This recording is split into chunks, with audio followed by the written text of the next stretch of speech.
The story of going from nanny to land investor. Now, this is hands down one of the wildest stories I've ever seen inside of Leah. You see, just a couple years ago, Sabrina was a nanny, but she wasn't just any nanny. She was nannying for a couple that actually were land investors themselves. That's how she heard about this entire business model. They had gone through a traditional land flipping program. She was acting as their nanny. She then began working in their business, but realized that they were doing things almost completely backwards. And so she started scratching her head and saying, there's got to be a better way to do this. And that's when, by sheer coincidence, she found our YouTube channel.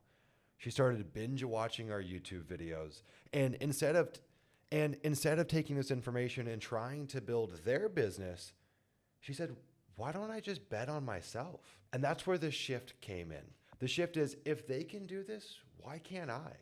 And I think at some point, if you're watching these YouTube videos, you've got to ask yourself the same question. If Sumner can do it, if Sabrina can do it, if 600 plus other Leah members can do it, why not you? And so much of our success in this business really just comes down to what happens in between here. Do we believe that we can do it, or do we not? Because if we really believe that we could do it, and even if it was difficult, which it will be, we wouldn't give up.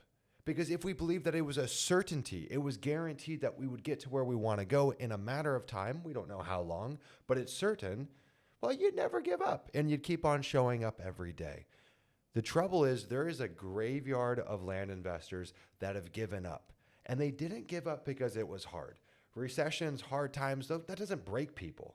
Strong people will calibrate and adapt.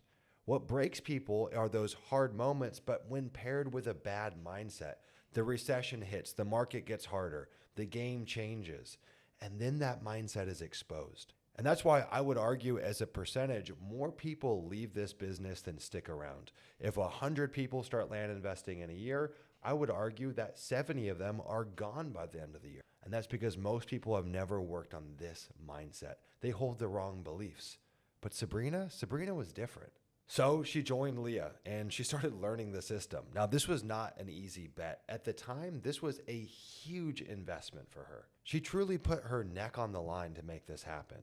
And there's something magical that happens when you move from being a YouTube student to a real student. You know, they say that you have to pay attention. And I believe on some level, there's a lot of truth to that. And that's why the most serious land investors end up in a community like Leah or something of the sort. But here's the thing, this did not happen overnight, far from it. And the cool thing is, I was just with Sabrina in person here at our Bali mastermind. She's just surpassed her 1-year mark in the business, and the miracle is she did not quit.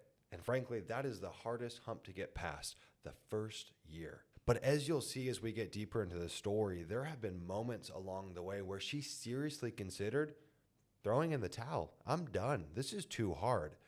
So while she's made it through the other side, don't think for a moment that she didn't also wrestle with those doubts. And to prove that out, here's a recent post inside of Leah 2.0.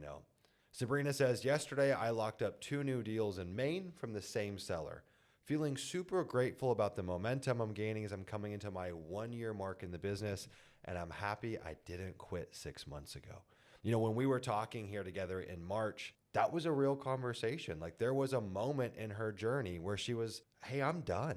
Because at that 6-month mark, this is usually what it looks like. You've invested in education, you've invested in tools, you've invested into marketing. All you've been doing is pouring resources and time into this business. And at the 6-month mark, for 90% of land investors, you haven't seen any return. And that's just the honest to God's truth. That's just how the game works, right? It requires you to pay the price up front in terms of resources and in terms of time and in terms of energy. And it very rarely gives you any gifts. Sometimes you'll get a lucky handout, but boy, is that an edge case within a 6-month time frame.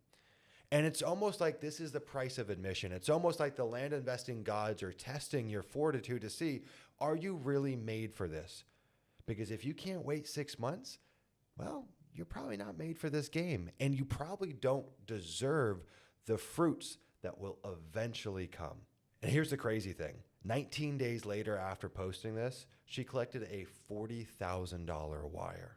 Here it is inside of Leah 2.0. Again, just got a $40,000 wire. Pretty insane. Locked up with a buyer on March 25th and closed today. That was in the middle of April. Now, this is what the deal looked like. Buy for 70, sell for 110,000. This was not a cash closing. This was an alternative closing. In fact, this was actually an assignment deal, which is not very typical for our model. But as you learn the model inside of Leah, you recognize that there are many ways to skin the cat on a deal. We don't look at deals one-dimensionally. While we don't teach and preach assigning deals as our business model, once you understand the mechanics, you can look at deals through owner financing, through double close, through novation, through assigning, through subject to, you name it. The model remains approximately the same.